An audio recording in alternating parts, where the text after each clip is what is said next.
al último módulo de este segundo ciclo y segundo nivel, que lo vamos a compartir los dos módulos esta vez. Así que, en primer lugar, agradecer a todos los disertantes, que la verdad que fueron todos de primer nivel y hemos recibido felicitaciones de todos lados y eso me llenan de orgullo. Así que, bueno, hoy tenemos el último módulo. Quiero presentar al doctor Musi, que es quinto dan de un médico Yo había visto una charla que había dado él de la Federación Paraguaya y bueno, me había gustado, me pareció muy interesante el tema que dio, muy interesante para todos los instructores y coach, ¿no? Que lo que estamos en Taekwondo, así que espero que hayan tenido la oportunidad de haber visto el video, porque está muy bueno. La verdad que si el que no lo vio, aprovechan para verlo y bueno, el que lo vio, por favor, bueno, tenemos las preguntas, preparen las preguntas o cosas que le quedaron para preguntar al doctor, que está dispuesto hoy para brindarse para ustedes. Así que, no sé, Marcelo, ¿alguna otra cosa más? Así le doy la palabra al doctor.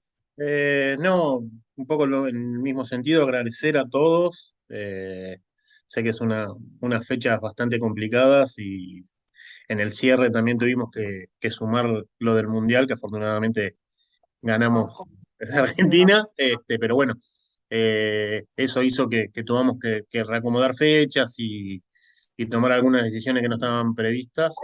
La idea, ya se los comenté y los vamos a volver a comentar, el curso va a quedar abierto para que se pueda terminar de forma sincrónica hasta marzo, abril, después vamos a ir terminando. A mediados de enero vamos a ir poniendo las preguntas como ya hemos hecho para que se pueda acreditar ya desde ese momento.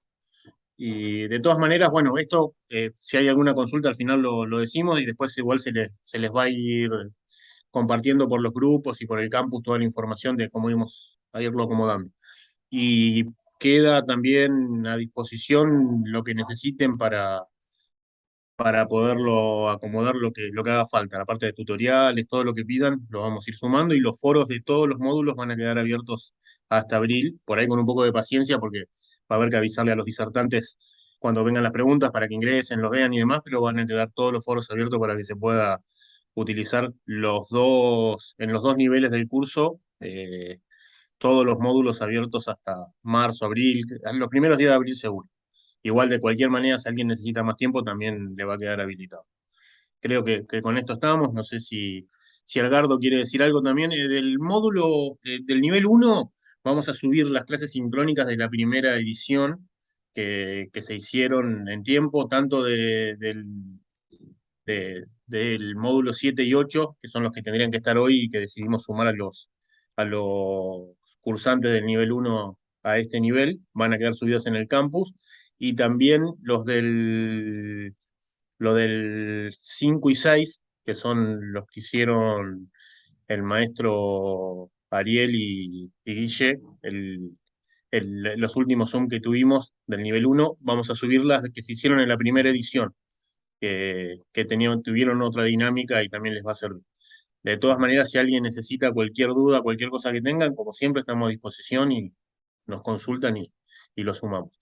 Gardo, no sé si querés comentar alguna otra cosa, que vos también estás el cierre, vamos a subir el cierre de la vez pasada, pero no sé si tenías alguna idea para hoy y le damos al doctor Musi la palabra, que por ahí nuestra idea era hoy enfocar más en esa parte. Hola, buenas noches a todos. Primero que todo, no tengo mucho más para agregar. Así le damos la palabra al doctor y creo que cualquier otra consulta que haya, que vaya surgiendo, la hacemos sobre la marcha. Gracias. Bien, doctor, todo suyo. Hola, ¿me escuchan? Sí, sí, ahora. Ahora sí, Bueno, ¿tiene habilitado para compartir pantalla? sí, sí. Bueno, primero, buenas noches a todos. Te interrumpo, La verdad, te interrumpo un poquito porque nos olvidamos, está la maestra Azucena, vamos a hacer un saludo protocolar, porque se me pasó. Digo, saludamos a Edgardo, saludamos a la maestra. Más, Fausto, todo bien. Chariot. Sacho Dinke. Kyrie. Perdón. Bien. Gracias, Fausto, gracias, no hay problema. Bueno, buenas noches. Muchas gracias a los maestros, gran maestro, por la invitación. ¿Verdad? La verdad es un honor estar acá y también felicitarle, ¿verdad? Por la Copa del Mundo. La verdad que, como ya estuve hablando con el maestro Fausto, para nosotros también es un gran orgullo y gran placer que un equipo sudamericano y sobre todo Argentina lo haya ganado. Bueno, entonces que también muy contentos por eso. Bueno, un ratito voy a compartir pantalla. La idea, a ver, no sé si ven la pantalla. Sí, doctor, ahí está en pantalla. Perfecto. Bueno, la idea de esto es hacer algo en el video asincrónico, realmente está bien desglosado, igual probablemente se queda corto con algunas cosas, y acá tocar algunas cositas, ¿verdad? Como para refrescar y también por ahí para que refrescar las preguntas que tengan o ver cosas que de repente en la primera vuelta no lo hayan visto, ¿verdad? No va a ser algo, mi idea no es que sea algo muy larga esta presentación, ¿verdad? Y voy a ir viendo un tema y ahí que se pregunte sobre ese tema e ir pasando a los siguientes temas, ¿verdad? Como para que no quede nada en el tintero, ¿verdad? Y en el momento se puedan ya sacar las dudas que tengan. Bueno, el primer tema que había tocado es el tema de muerte súbita, ¿verdad? La muerte súbita como concepto, ¿verdad? Que hay que tener en cuenta es la que ocurre durante la práctica deportiva o una hora tras finalizarla. Y esto es un concepto que viene muy importante porque sobre todo cuando nosotros tenemos la parte de gestión de ambulancias en los torneos o en cualquier otra actividad deportiva, la ambulancia debería de venir una hora antes y irse una hora después de haber finalizado la práctica deportiva. ¿Verdad? No porque a veces se termina el evento, pasó 30 minutos, ya prácticamente se desalojaron todos, pero todavía pueden haber competidores y tiene que quedar mínimamente una hora tras finalizarla, porque hasta ese momento puede ocurrir, ¿verdad? Algún problema en algún competidor, ¿verdad? Que no se manifestó antes o ya se empezó a manifestar, pero termina con una muerte súbita en ese momento. Entonces, por eso es que la definición misma lo dice, ¿verdad? Es durante la práctica deportiva o una hora tras finalizarla. ¿Cuáles son las causas, verdad? Que tienen que ver generalmente en personas menores de 35 años suelen ser causas congénitas, o sea, algo que uno ya lo trae de nacimiento, que muchas veces se pueden manifestar ya en edades tempranas o un poquito más, a edades un poquito más tardías. Y en mayores de 35 años la causa más común es la cardiopatía isquémica, o sea, comúnmente llamado el infarto agudo de miocardio. ¿Verdad? Entonces de ahí es donde vienen los chequeos que uno debería hacer previa. Hola, ¿me escuchan? Ahora Sí, sí, ahora ahí sí. se le escucha un instante que se había cortado el audio, pero ahora se está escuchando. Ahí se escucha Voy a bien. sacar el audífono. Va a ser más fácil porque se queda sin alcance de repente. Bueno, entonces este modelo de screening precompetitivo, ¿verdad? Que es lo que nosotros hacemos cuando uno viene a pedir un certificado, o sea, lo que se debería de hacer cuando se pide un certificado para poder realizar actividad deportiva. Estamos hablando ya sobre todo de alto rendimiento, de actividad deportiva de elite. Es una de las cosas más importantes es la historia familiar y personal. Por eso esto no puede ser una consulta de 10 minutos ni de 15 minutos, porque se tiene que ahondar bien en la historia personal, porque ahí está, y en la historia misma del paciente, ¿verdad? Que puede ya haber tenido síntomas previamente y que nadie lo haya notado. Entonces, con algunas preguntas que se hace, el 80% de todas de las anormalidades congénitas o adquiridas se pueden detectar. Evidentemente, esto se complementa con un examen físico y mínimamente hoy lo que se pide es un electrocardiograma. De ahí a estudios extras que se pueden pedir va a depender de lo que uno encuentra en esa consulta, ¿verdad? Que pueden ir ya de estudios de imágenes, de ecografía, etcétera. Sí se recomienda, justamente por ser la primera causa de muerte en actividad deportiva en mayores de 35 años, en estas personas mayores de 35 años, realizar una prueba de esfuerzo que es la que se llama ergometría, donde se hace una prueba, puede ser en cinta, en bicicleta, con un electrocardiograma que se va monitorizando en tiempo real y se va viendo si es que hay algún cambio o manifestaciones clínicas del paciente, ¿verdad? Esto es lo que sería el screening precompetitivo. Ahora, ¿qué yo les sugiero como instructores, como personas que van a estar a cargo de un gimnasio, de un doyan? Evidentemente, lo ideal sería que cada uno de los alumnos traiga un certificado que le permita realizar las actividades físicas. Eso sería lo ideal. También otras cosas que se pueden hacer es, esto se puede bajar de internet, hay un cuestionario que se llama PARQ, que van haciendo unas cuantas preguntas, ahí va a depender evidentemente que también, porque a veces hay personas que no, responden mal por miedo justamente a que no le puedan dejar hacer la actividad física, ¿verdad? Pero si eso se completa ese cuestionario y hay una respuesta positiva, no quiere decir que tenga sí o sí algo la persona, pero sí sería ideal que tenga sí o sí un control médico previo antes de realizar la actividad deportiva.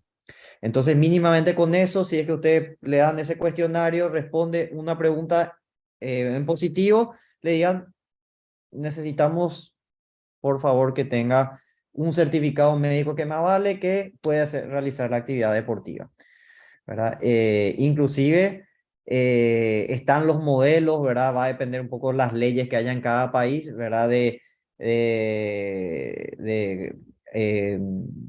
que se completa, ¿verdad? Antes de entrar a un gimnasio, por ejemplo, para deslindar responsabilidades, ¿verdad? Eso a veces no tiene realmente mucho peso en la parte judicial, ¿verdad? Pero sí ayuda a por lo menos ver que nosotros estamos interesados también en la salud de nuestros alumnos, ¿verdad? Porque que tenga algo no quiere decir que va a impedir la actividad deportiva, sino que muchas veces, ¿verdad? Lo que se encuentra hace que nosotros podamos programar mejor esas actividades para algunos pacientes. No necesariamente que no va a poder competir. Van a haber casos que sí, por supuesto, pero probablemente el no competir le va a salvar la vida, ¿verdad? Entonces son estas las cosas que nos ayudan a prevenir esta muerte súbita. Por supuesto, podemos hacer todos los estudios, todas las cosas y igual vamos a tener un porcentaje que no lo vamos a poder detectar y igual puede pasar, ¿verdad? Pero la idea es reducir al mínimo esta probabilidad. Entonces, y es muy importante, como le digo, una de las cosas más importantes, como ya le dije, es el contacto que nosotros tenemos de la charla, de la entrevista con el competidor o con el paciente, ¿verdad? Y porque la historia familiar de primer grado, de haber tenido padres o abuelos o hermanos con muerte súbita o con algún problema cardíaco, eso es altamente probable de que el familiar lo pueda tener, o sea, que el alumno lo pueda tener si es que tuvo uno. Entonces, dependiendo de lo que haya tenido ese familiar de primer grado, entonces nosotros podemos hacer estudios mucho más específicos, ¿verdad? Para ver si es que tiene una tendencia o no a tenerlo. Bueno, antes de continuar a RCP, quería saber si es que hay alguna pregunta con respecto a esta primera parte, ¿verdad? De lo que es muerte súbita.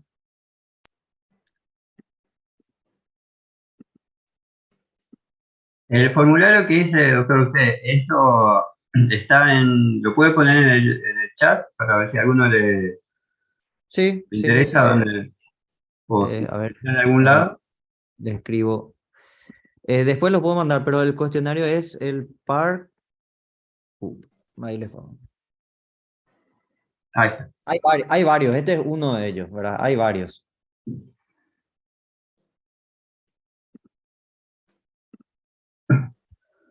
No sé si alguno tiene una pregunta. bueno, cualquier cosa en cualquier momento, si tienen, me lo van diciendo, ¿verdad? El segundo tema que toqué es de la reanimación cardiopulmonar. Realmente este es un tópico que lo toqué así cortito. Esto sería recomendable, sería muy, muy recomendable que hagan el curso nuevamente teórico, bien completo, y el práctico, ¿verdad? Porque realmente hasta que no estás encima y no haces, y hasta inclusive, bueno, es inclusive muy, muy diferente en un caso real, ¿verdad? Pero el practicar con los muñecos que hay para practicar es muy bueno porque todo esto que estamos hablando para lo que es reanimación se va a quedar muy corto, pero por lo menos tener algunos conceptos en claro, ¿verdad? Para la reanimación cardiopulmonar. Y uno de los primeros conceptos que hay que tener en cuenta es esto que se llama la cadena de supervivencia, ¿verdad? La cadena de supervivencia lo que nos dice es, todos estos pasos los tenemos que hacer eh, uno a uno y sin saltear, ¿no? ¿Verdad? Porque al hacerlo de esta manera ordenada, vamos a tener éxito si es que en algún momento una persona tiene un paro cardiorrespiratorio, ¿verdad? Em, la cadena de supervivencia que a nosotros nos compete sobre todo es la de abajo, que es la prehospitalaria, que el primer eslabón de la cadena, o sea, cuando yo veo, o sea, pasa algo, por ejemplo, una persona cae, queda inconsciente, ¿verdad? Lo primero, el primer paso de esta cadena es el reconocimiento. O sea, ¿qué quiere decir eso? Yo tengo que a la persona que está en el piso, ¿verdad? Que aparentemente está sin respuesta, tratar de ver si es que hay algún tipo de respuesta. O sea, lo muevo, un poquito le puedo tocar de los hombros, ¿verdad? Moverla a ver si le puedo decir señor, señora, joven, o si sé el nombre por el nombre para ver si es que hay alguna respuesta de esa persona, ya sea una respuesta coherente o algo incomprensible. Entonces, inclusive si es que hace algún murmullo o algo, quiere decir que está respirando la persona y no está en paro. Pero si al estimular la persona no da ningún tipo de respuesta, entonces nosotros podemos suponer que está en paro. Puede que no, pero ante la duda, nosotros tomamos como que está en paro y eso es el reconocimiento. Y luego del reconocimiento, el segundo paso importante es activar el sistema de emergencia. ¿Qué significa activar el sistema de emergencia? Llamar a una ambulancia o yo mismo lo llamo o pido a una persona que llame y pedir si es que en el lugar hay un desfibrilador externo automático, pedir que traigan. Entonces, mientras que seguimos con los siguientes pasos, ya se está trayendo ese equipo o ya está viniendo la ambulancia, ¿verdad? Porque si yo empiezo con las maniobras de compresiones y no hice ese primer paso, no voy a poder tener éxito porque probablemente lo que le va a salvar a esa persona va a ser el cardiodesfibrilador, o sea, el desfibrilador externo automático, ¿verdad? No las compresiones. Las compresiones cardíacas no salvan, lo único que hacen es darme tiempo. Darme tiempo mantiene oxigenado el cerebro, mantiene oxigenado el corazón, los órganos que a nosotros nos interesan en ese momento, para que cuando llegue el equipo que me va a reiniciar el corazón, ¿verdad? Pueda reactivarse, ¿verdad? Y no haya quedado sin irrigación sanguínea, para eso que sirve. Entonces, el primer paso es el reconocimiento, activamos el sistema de emergencia, una vez que llamamos a la ambulancia, pedimos el desfibrilador, vamos directamente a las compresiones, ¿verdad? Las compresiones cardíacas en el centro del tórax, los brazos bien extendidos a 90 grados y se comprime a un ritmo de aproximadamente a 100-120 por minuto. Van a ver que en muchos lugares se hace el tema de la respiración y las compresiones. Hoy día, en un primer momento, en los primeros sobre todo 5 a 10 minutos, yo puedo dejar de lado lo que es las respiraciones y enfocarme directamente en las compresiones, porque se necesita mucha práctica para hacerlo bien. Entonces, hoy día se recomienda hacer las compresiones para las personas que no tienen sobre todo mucho entrenamiento, hacer las compresiones cardíacas, comprimir todo lo que se pueda el tórax, dejar que se descomprima totalmente y a un ritmo entre 100 a 120 compresiones por minuto, hasta que venga el equipo desfibrilador, que es el tercer paso, ¿verdad? Que es el DEA. El DEA, una vez que llega, se coloca, ahora voy a ir a una siguiente lámina, ¿verdad? Pero se coloca, o sea, se abre el equipo, se prende el equipo y nosotros lo único que tenemos que hacer es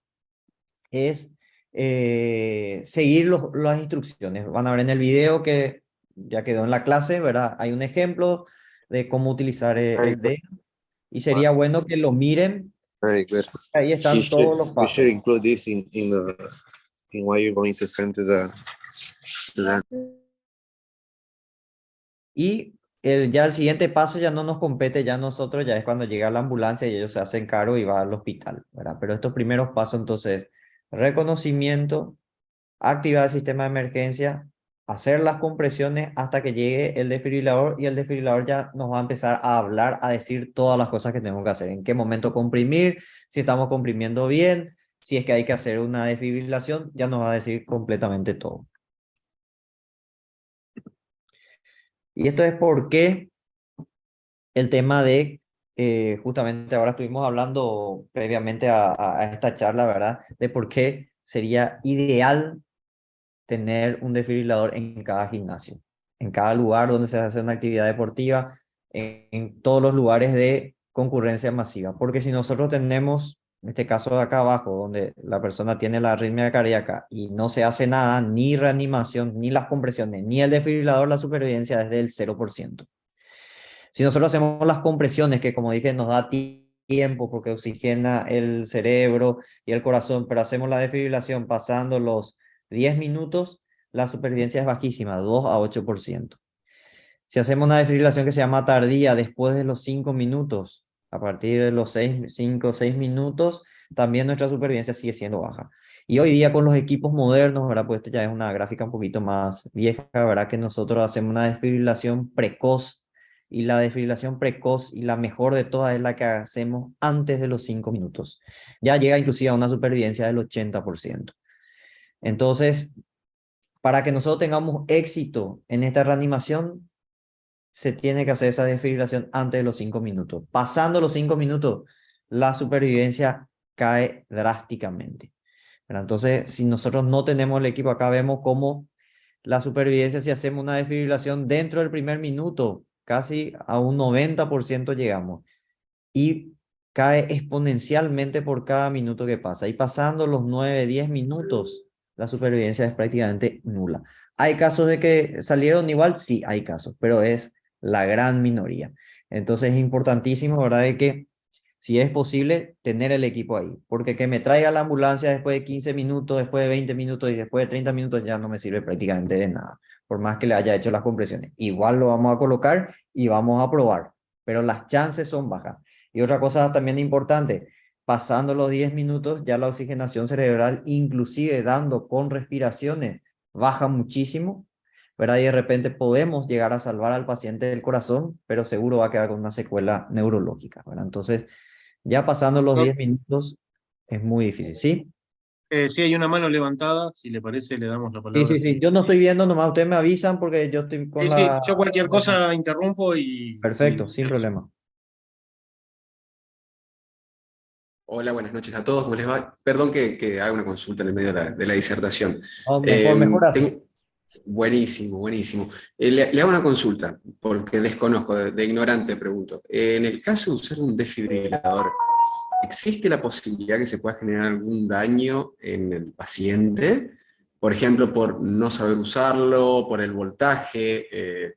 La verdad que nunca me imaginé usando un desfibrilador, pero ¿existe, por ejemplo, si yo lo uso de alguna manera incorrecta, que genere un daño mayor al que ya está? Se quedó...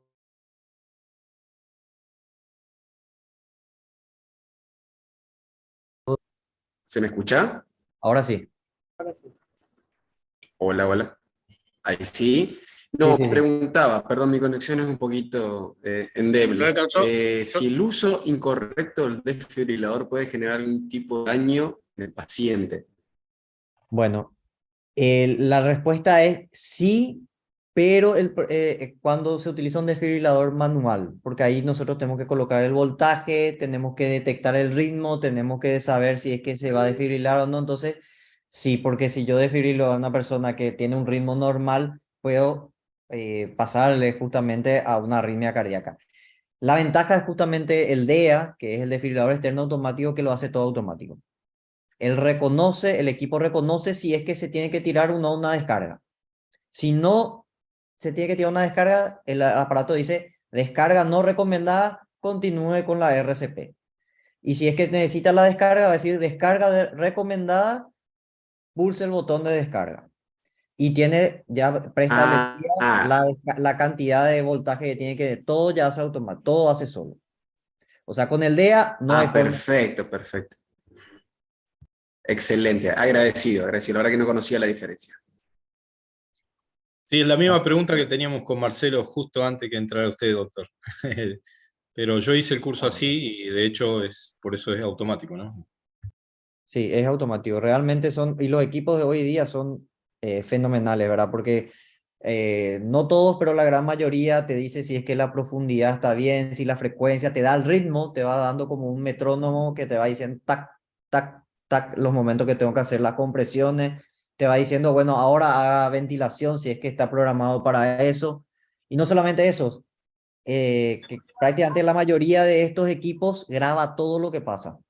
Eso después se puede bajar a la computadora y graba el ritmo que hubo, qué pasó, las conversaciones que hubo en medio de ese lugar, todo te graba. Me gustaría hacer una pregunta. Sí, claro. Buenas noches, muchas gracias.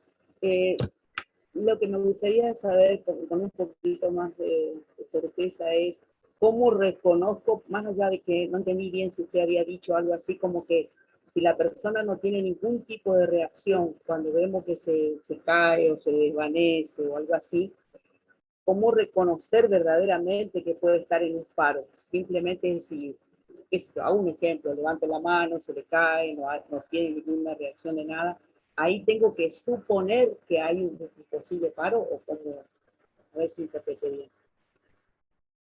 Exacto. Cuando la persona yo lo estimulo y no responde, nosotros lo que está recomendado, por supuesto, una persona que tenga un poco de experiencia y que vea, puede ver el tema del pulso y demás cosas, pero realmente eso hay que tener mucha experiencia porque en el momento con la adrenalina, inclusive hay gente que de repente toma el pulso y dice, tiene pulso, pero estaba sintiendo su propio pulso, ¿verdad? Entonces, no está recomendado hacer eso. Al no responder la persona, no tener ningún tipo de respuesta, ninguna, entonces yo tomo como que esté en paro. ¿Qué puede pasar ahí? Puede pasar que realmente no estaba en paro y yo cuando empiezo las compresiones, a nosotros como médicos nos hacemos la primera y siente dolor. Y ahí yo paro. Pero peor hubiese sido que yo diga, no, no está en paro y realmente estaba. ¿Verdad? Y si le coloco el equipo, el desfibrilador, me va a detectar que no hay que hacer descarga. Entonces, no va a tirar la descarga. ¿Verdad? Entonces, cuando no hay una respuesta de la persona, ningún tipo de respuesta, yo tomo como que está en paro. Perfecto, gracias. Perfecto. Bueno, son unos ejemplos del desfibrilador externo, ¿verdad? A mí me gusta muchísimo este que está acá, el Sol. Es espectacular porque los parches ya vienen unidos, entonces se le coloca en el centro del tórax y se despega, ya se pega a estos parches y tiene acá el lugar donde yo hago las compresiones y me detecta si es que lo estoy haciendo bien o no, ¿verdad? Y como le digo, esto me va guiando cada uno de los pasos. O sea, yo lo único que tengo que hacer es escuchar a la máquina, porque te dice todo lo que tengo que hacer. Inclusive, toda esa primera parte que hablamos, cuando se prende el equipo, lo primero que te dice es, llame al sistema de emergencia. Posteriormente le va a decir, coloque los parches al paciente.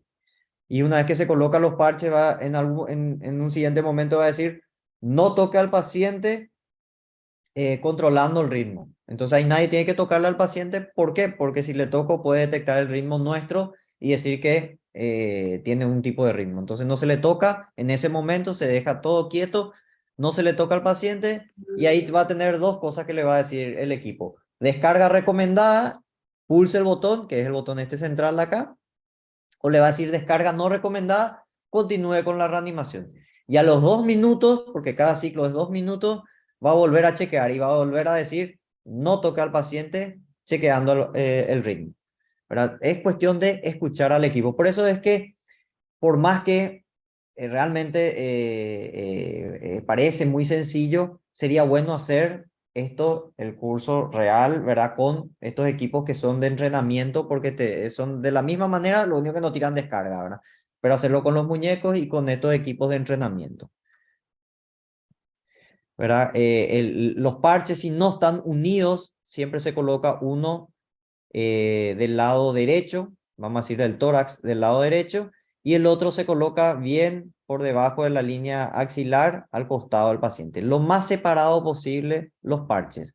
¿Por qué? Que yo quiero lograr, al estar bien separado, como vemos acá, que la corriente eléctrica que tira pase por la mayor cantidad de músculo cardíaco. Si yo lo coloco muy cerca, pasa por una pequeña cantidad nomás de músculo cardíaco, entonces puede ser totalmente inefectivo. Entonces, bien separado, uno de un lado y otro bien al costado del cuerpo hacia la zona inferior. Entonces logramos que la energía pase por la mayor cantidad de masa muscular.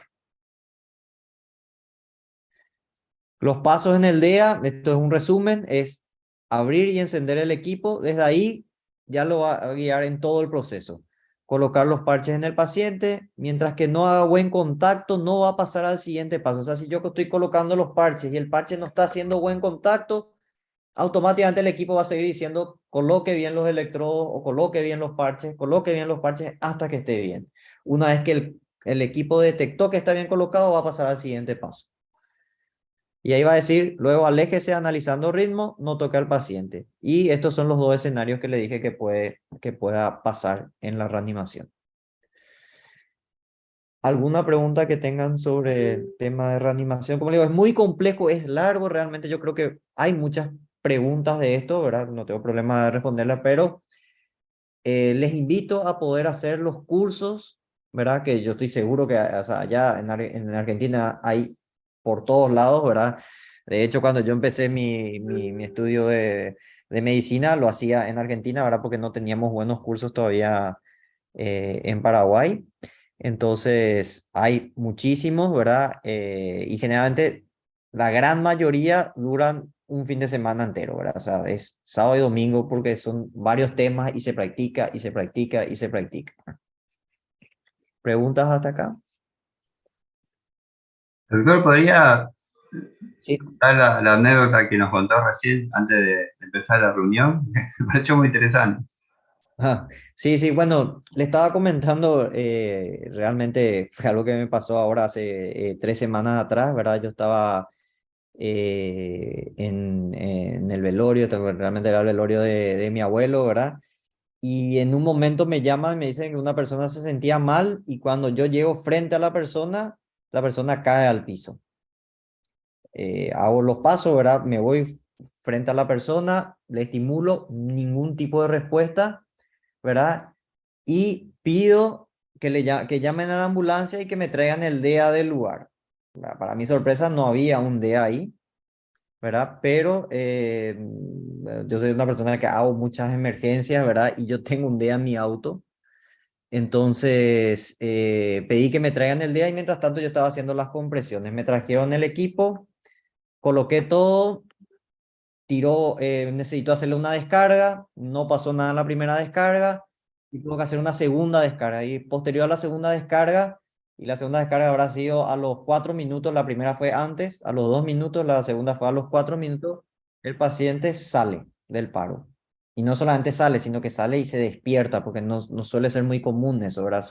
Suelen tener un estado comatoso posterior a este, se despierta totalmente, evidentemente no se acuerda problemas cardíacos y demás cosas, pero él está vivo. Pero fue porque pudimos ponerle ese DEA antes de los 5 minutos. Si no, esa persona probablemente no iba a estar viva. Y de hecho, la ambulancia llegó casi 40 minutos después. ¿Verdad? Entonces, cuando llegó ya el paciente ya estaba bien, ¿verdad? Evidentemente, igual fue al hospital. De hecho, fue a terapia intensiva, ¿verdad? A hacer unos estudios cardíacos. Pero eso le salvó por tener ahí el DEA. Si no teníamos ahí el DEA, no se salvaba. Sí, veo que hay algunas preguntas. ¿Le escucho? Edgardo, tenés la mano levantada. Sí, yo no sé si alguien más, porque no tengo en pantalla a todos los participantes, pero aprovecho a arrancar yo.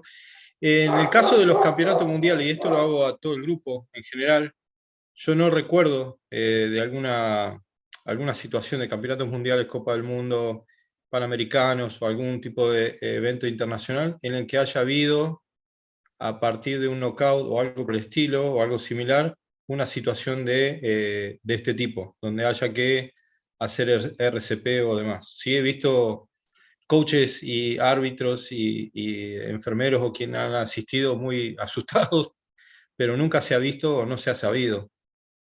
No sé si alguien puede comentar de alguno. Eso por un lado. Y lo otro es, en el caso de un knockout, ¿puede llegar la persona a caer en una situación de estas donde haya que recurrir a RCP? Mira, es más difícil, sobre todo ahí en el momento, ¿verdad? Porque el knockout generalmente viene más por algo a nivel de cerebral, Sí, ¿verdad? Y lo otro es cardíaco, ¿verdad? Pero sí un knockout podría derivar en porque al generarse una conmoción cerebral, ¿verdad? Eso genera una descarga adrenérgica muy grande en el organismo y podría llegar posteriormente a generar una arritmia cardíaca, pero generalmente también debería de tener una predisposición el paciente, ¿verdad? ah, está bien. Pero por eso es que podría tener knockout y bueno, vamos a hablar de eso en conmoción cerebral, pero esa persona no puede continuar. Y de hecho no debería hacer actividad deportiva hasta de alto rendimiento hasta mínimamente una semana después. Vamos a ver eso, se empieza de a poco a las 48, 72 horas, pero por una semana no puede competir bajo ninguna circunstancia. Bárbaro. Entonces, digamos, pero el desfibrilador en los campeonatos mundiales, Copa del Mundo, y esto debería de existir, estar. Debería estar, generalmente están en la ambulancia,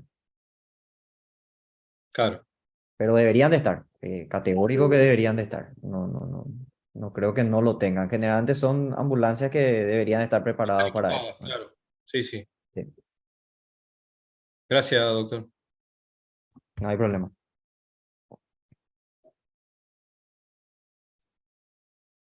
Bueno.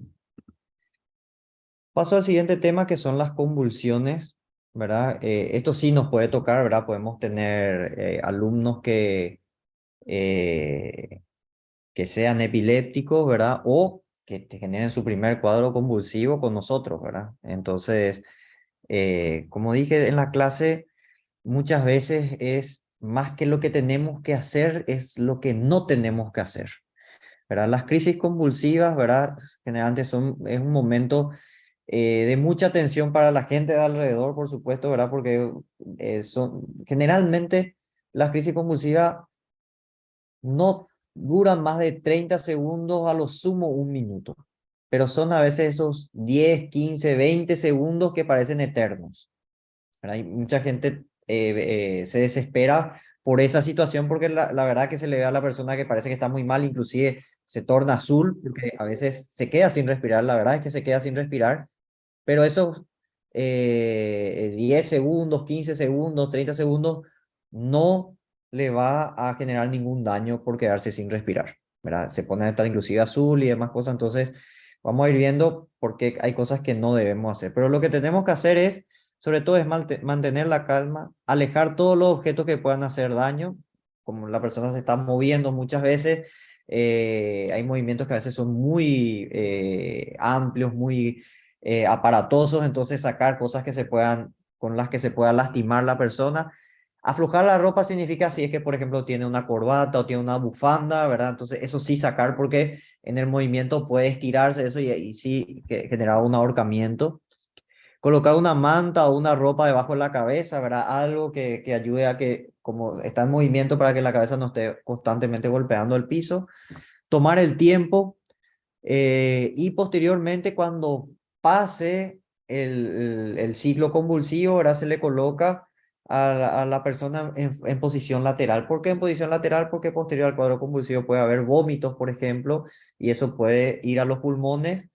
Entonces, para evitar eso, si vomita la persona, que vaya al estar de costado, eso va a caer al piso. Evidentemente siempre solicitar ayuda, acá dice pasando los 5 minutos, pero esto es lo que dicen en la parte hospitalaria ahora, pero en lo que es en un llano o algo, por supuesto, si alguien convulsionó, yo igual voy a llamar a la ambulancia, ¿verdad? Que se le haga estudios, ¿verdad? Por más que yo sepa que sea epiléptico, ¿verdad? Se tendría que estudiar porque la persona que es epiléptica debería estar bien medicada y no debería de tener estos episodios. Entonces hay que ver por qué lo hizo. Y siempre permanecer al lado de la persona, viendo si es que respira, sobre todo posterior al cuadro, porque en ese momento probablemente, como le digo, se puede tornar azul inclusive, y ver cómo está la conciencia de la persona. Sí, posterior a los cuadros convulsivos, en la gran mayoría de los casos, la persona está un poco dormida al terminar el cuadro convulsivo. Se despierta, pero está un poco dormida, todavía no entiende muy bien lo que pasó, entonces hay que explicarle, muchas veces se orina encima o se defeca encima, entonces comentarle que eso pasó, que no se preocupe, ¿verdad? Que se quede tranquilo y por supuesto ahora vamos a ir viendo las cosas que no debemos hacer, ¿verdad? Que una de ellas es dar, por ejemplo, agua o algo para comer enseguida cuando ha terminado de convulsionar, porque a veces todavía no está muy despierto y se pueden atragantar. Algo que tampoco hay que hacer es nunca introducir ni un objeto o prenda en la boca, ¿verdad? Muchas veces se vio y esto hasta inclusive vi en partidos de fútbol, ¿verdad? Donde a veces hay un golpe, una conmoción cerebral y eso genera un cuadro convulsivo breve de la persona. Eso suele ser habitual cuando la conmoción es muy fuerte, puede seguir de un cuadro convulsivo y tratan de atajar la lengua de la persona, ¿verdad? Para que no trague la lengua o no se asfixie con la lengua, ¿verdad? Eso es algo que no va a pasar, ¿verdad? La lengua está pegada al piso de la boca, eso no va a pasar. Como le digo, se puede quedar azul, ¿verdad? Y al quedarse azul uno trata de abrirle la boca para que pueda respirar. No hay que hacer nada de eso. Primero porque a veces es tan fuerte las convulsiones y las contracturas musculares que se hacen que si yo meto el dedo, me puede amputar el dedo o lastimar. Si yo meto un objeto, se puede romper ese objeto y ese objeto que se rompió puede ir y realmente eso ser causa de asfixia, pero entonces no tengo que introducir nada en la boca. La reanimación cardiopulmonar de ser necesario solo cuando acabe el cuadro convulsivo. Si la persona está convulsionando, nunca puede estar en paro. La persona que convulsiona no está en paro. Es imposible porque tiene que haber circulación, tiene que haber actividad eléctrica para que eso pase. Entonces, una persona que está convulsionando no está en paro. Ahora, al terminar de convulsionar, hay que ver cómo se va despertando, si se despierta o no se despierta, ¿verdad? Como le digo, la respuesta es que haya algo. Yo por ahí la persona todavía no se despertó, pero está con los ojos cerrados, pero yo le estimulo y hace quejido o murmura algo, eso quiere decir que evidentemente no está en paro el paciente. Entonces hay que esperar que se despierte bien. Y por supuesto no darle líquidos o alimentos hasta que se recupere totalmente la conciencia.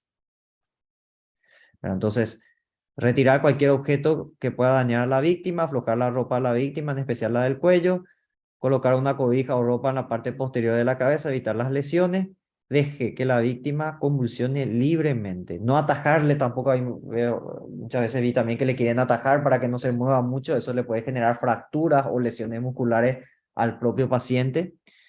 Controlar el tiempo y cuando haya cesado las convulsiones, limpiar la boca de la espuma y colocarla en posición lateral.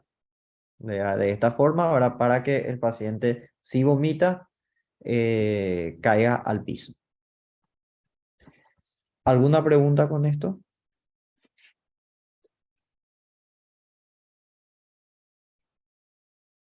Y por supuesto, es importante dentro de el cuestionario que nosotros le podemos dar a nuestros alumnos, ¿verdad? Que van a entrar, es que pongan si tienen alguna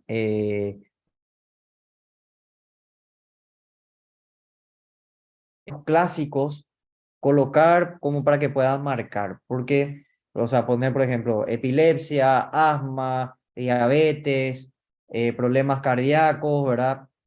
¿Por qué? Porque muchas veces como por ahí hay alumnos que esto lo tienen desde chico, ya tienen hace 10 años que lo tienen, lo toman como algo habitual de su vida y para ellos ya es parte de su vida y no lo toman como algo, como una enfermedad. Entonces te dicen, no tengo nada. Pero al final o era diabético, o era asmático, o era epiléptico y uno no sabía. Entonces colocar así estas enfermedades más clásicas, ¿verdad? Como para que marquen un sí o un no. ¿Sí? ¿Hay alguien que levantó la mano?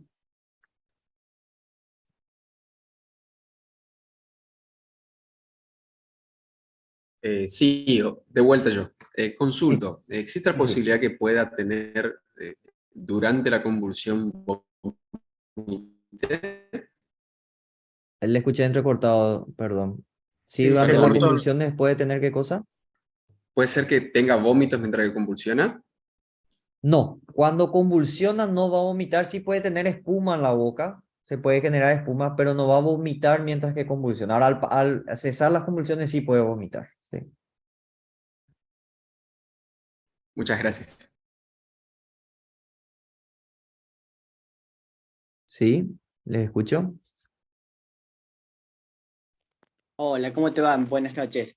Buenas noches. Consulta, ¿se puede dar estas convulsiones en dos etapas? Decir, bueno, pasa en esos 10, 15 segundos, hace una primera convulsión, uno lo ve que está con una respiración normal y después vuelve a producirse otra convulsión, ¿o se produce Sí, en una sola etapa? no, no, puede pasar eso, y si eso pasa, eso es una emergencia, eso tiene que ir rápidamente al hospital, ¿verdad? Una segunda convulsión, ¿verdad? Sin que la persona se recupere totalmente, probablemente va a necesitar fármacos para que pare, y Perfecto. endovenosos. Bien, muchas gracias. No.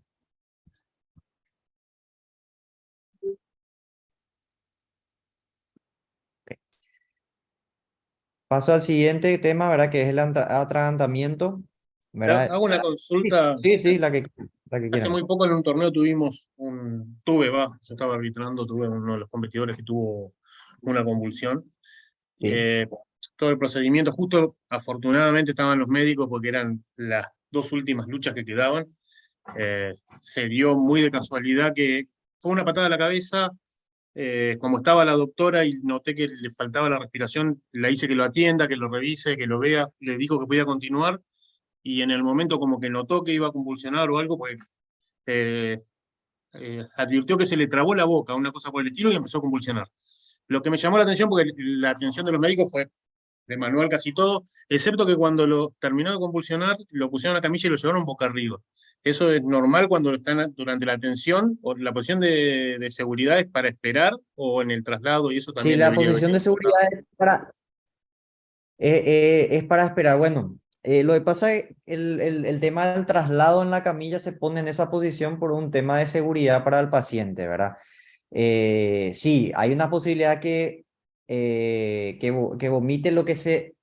Lo que se recomienda es que el primer momento posterior al cuadro convulsivo, lateral, esperar que se recupere un poquitito y después lo llevas al servicio. No es tampoco algo que se tenga que apurar, al menos que pase lo que anteriormente comentamos, que vuelva a entrar en cuadros convulsivos sucesivos, ¿verdad?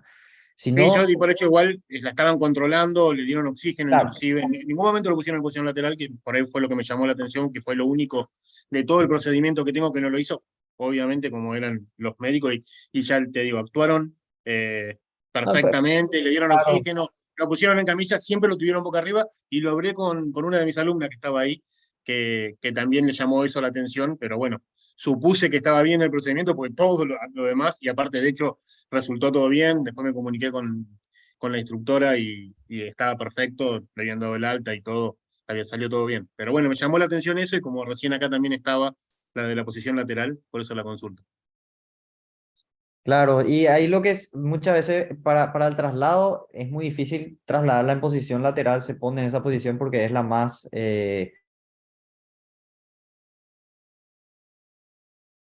¿verdad? Para el paciente y hay que estar atento, ¿verdad? Si uno ve que empieza a vomitar, rápidamente se le pone de costado, ¿verdad? Como para evitar que eso vaya a las vías aéreas.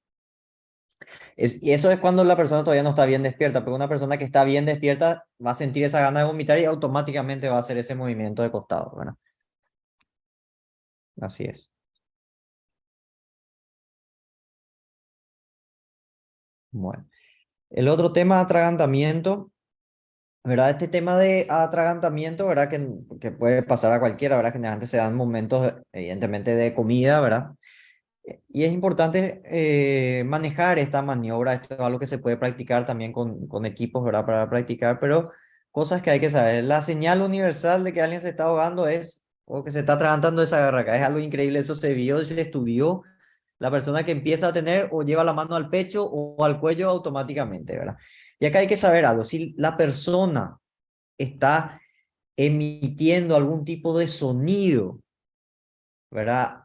Por más que no salga bien la voz, pero algún tipo de sonido quiere decir que la obstrucción no es total todavía, ¿verdad? En ese caso, y que la persona está tosiendo, o hay que dejar que el cuerpo trate de sacarle solo lo que está generando la obstrucción, mientras que haya algún tipo de sonido o algo.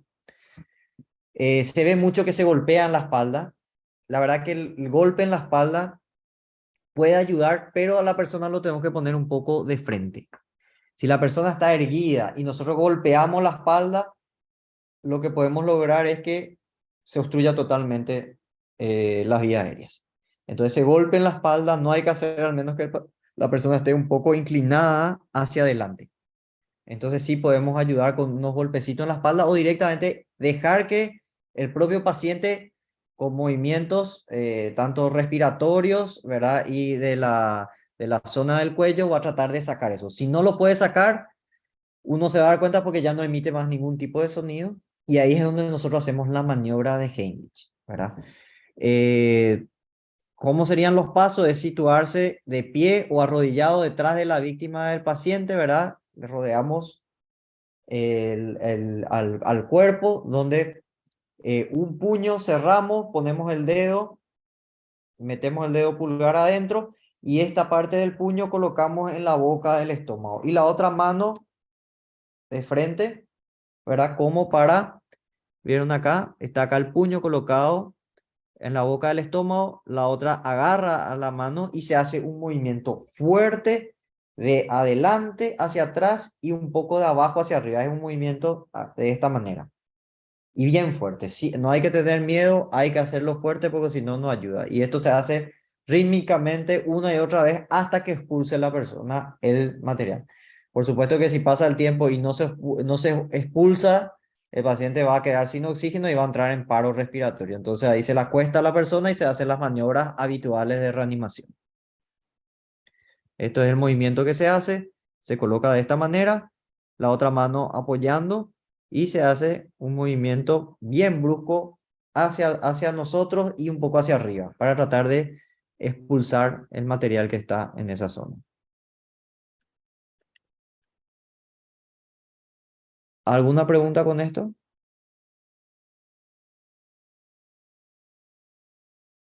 Okay. Traumatismo de partes blandas, realmente esto es sumamente amplio. ¿Qué sigue? Son los populares, los golpes, ¿verdad? Un golpe que haya tenido uno, inclusive los golpes posterior a las roturas de potencia, ¿verdad? Todo esto forma parte de lo que es traumatismo de partes blandas, ¿verdad? Y realmente acá lo principal, sobre todo cuando es un golpe muy fuerte y queda uno con mucho dolor, lo principal es que se le evalúe, ¿verdad? Pero lo que podemos hacer en un primer instante, ¿verdad? Es lo que hoy día se llama el protocolo POLIS, ¿verdad? Donde es protección. La protección es proteger la zona, sobre todo si hubo una lesión abierta, ¿verdad? Hubo un poco de sangre, más cosas. Proteger esa zona, o también como se golpeó en esa zona, también se protege por si hay un nuevo golpe, tratar de evitar que se siga golpeando. Antes era, en todos los casos, es lo que se llamaba era el reposo total. Hoy lo que se busca es la carga óptima, pero estamos hablando ya en un segundo paso. En el primer momento, hasta que no tenga una evaluación, es el reposo, porque yo no sé qué significa. Me van a preguntar, ¿y qué es carga óptima? Bueno, la carga óptima lo va a dar el kinesiólogo y el traumatólogo. Entonces, hasta ese momento es el reposo de esa zona, ¿verdad? Hasta que pueda ser bien evaluado. Evidentemente, el hielo en las primeras 48-72 horas es fundamental. Las compresiones también son buenas, sobre todo cuando hablamos de miembros inferiores, ¿verdad? Porque evita que se matice, pero hay que saber hacer también las compresiones. No es apretar nomás en esa zona, sino que ahí tiene su forma de hacerla. Entonces las compresiones, si es que uno tiene experiencia, lo puede hacer. Si no, es el reposo, el hielo, y mantener elevada esa zona. Lo que nosotros tratamos de hacer en esas primeras 48-72 horas es parar el proceso inflamatorio para posteriormente recuperar.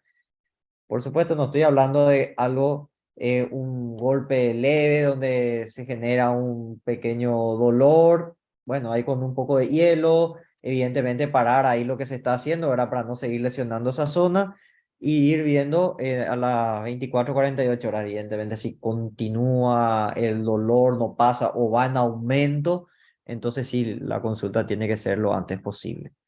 Pero la idea de esto es, lo primero que nosotros tenemos que hacer es un reposo previo de ese lugar, hielo y elevación. Por lo menos eso tenemos que hacer.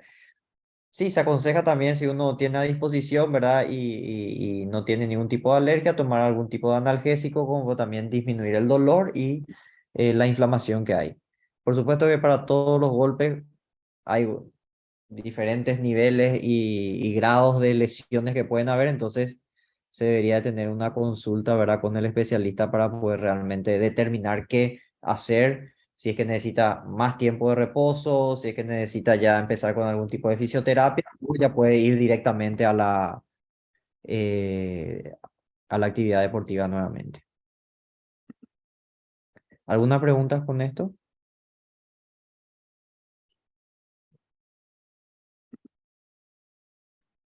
Ok, paso al siguiente, ¿verdad? Que son fracturas.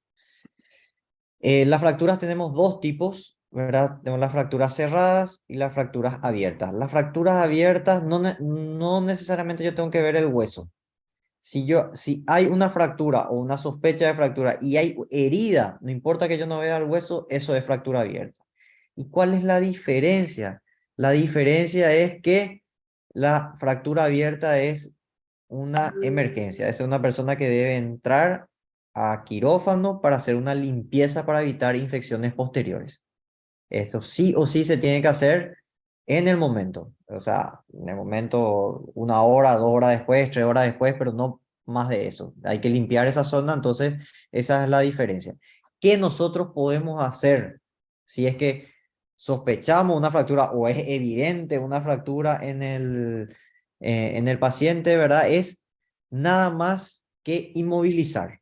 Nunca tratar de enderezar la zona que está fracturada, no tratar de colocar o alinear los huesos, nada de eso. Así como está, tratar de inmovilizar, eso podemos hacer con cartones, con una tablilla, con un periódico, doblamos bien para que quede bien duro y después con algunas vendas o como ven acá corbata o cinto, esto es para mantener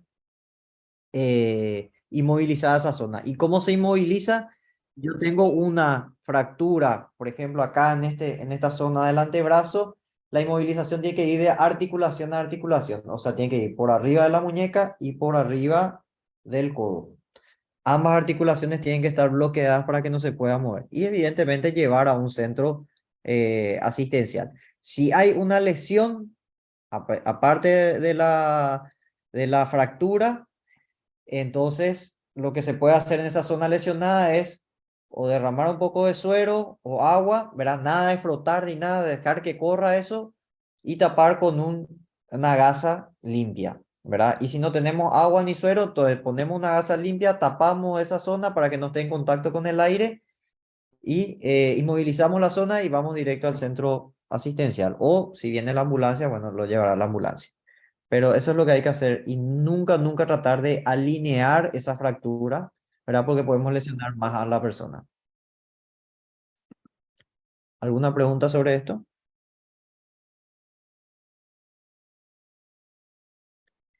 Pasamos al traumatismo cráneoencefálico, ¿verdad? Que es la conmoción cerebral.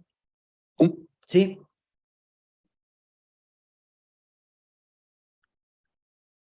No hay. Bueno. La mayoría de los atletas que sufren una conmoción cerebral necesitan un periodo corto de reposo físico y cognitivo, entre 24 a 48 horas. ¿Qué significa esto? 24 a 48 horas de no hacer nada. O sea, si alguien que tuvo una conmoción cerebral, y la conmoción cerebral, vamos a ver, no necesariamente tiene que haber pérdida de la conciencia, ¿verdad? Voy a volver otra vez a ¿verdad? Pero todos estos son síntomas de conmoción. Es una persona que recibió un golpe en la cabeza y está con dolor de cabeza, está con mareo, está un poco aturdido o se levanta y no se puede equilibrar. o se siente más cansado, o si hay náusea, hay vómitos, si tiene algún tipo de sensaciones, un zumbido, sensibilidad, o de repente tiene una mirada perdida, o no puede responder a las preguntas básicas. Nosotros le podemos decir en dónde está, quién es el presidente de tu país, qué día es hoy. Si no puede responder una de esas preguntas, esa persona tuvo una conmoción cerebral y no necesariamente tuvo que haber perdido la conciencia. Ahora, por definición, el que perdió la conciencia, por más que haya sido por 2 segundos, es una conmoción cerebral. Y es por eso que para mí fue cuando se tomó como medida que aquellos que recibían un knockout no podían continuar con la actividad.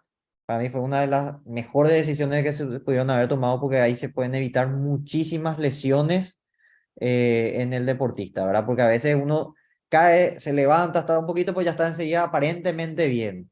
Pero el problema es las siguientes horas que puede pasar en esa persona, porque puede generar un hematoma pequeñito que si seguimos con el movimiento o tiene un segundo trauma a nivel cerebral, puede agrandarse y ahí sí ser mucho más complicado. Entonces, no necesariamente tiene que haber pérdida de conocimiento en la conmoción cerebral. Puede cualquiera de estas cosas estar presente y nosotros tenemos que estar atentos. El que recibió un golpe fuerte en la cabeza y vemos que no quedó bien, ver si no tiene alguno de estos síntomas y hacerle estas preguntas rápidas que le podemos hacer. Esto es para un partido de fútbol, pero como le digo, nosotros podemos decir presidente del país, día, fecha que estamos, en qué lugar estás, contra quién estás peleando o contra qué país estás peleando, ¿verdad? Esas cosas uno tiene que saberlas y no puede estar dudando.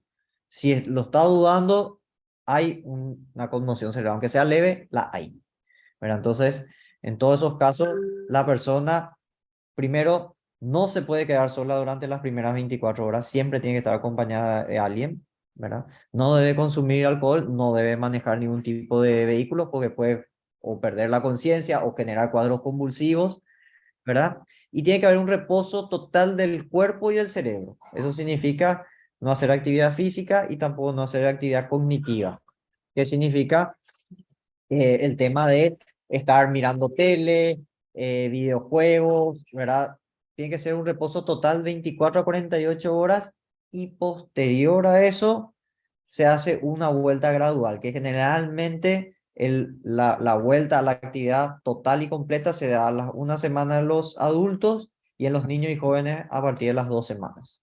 ¿Hay alguien que quería preguntar algo? Pablo Sí, tiene la doctor, mano ahí levantada. Pablo tiene la pregunta. Sí, sí. Hola, hola, Doc. Buenas noches. Buenas noches.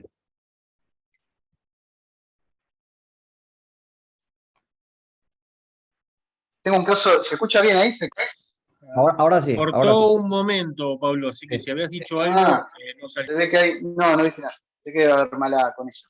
Bueno, rápidamente es esto. Si bien cambió mucho y está buenísimo esto de considerar el tema del knockout, recuerdo hace 20 años un torneo donde había pasado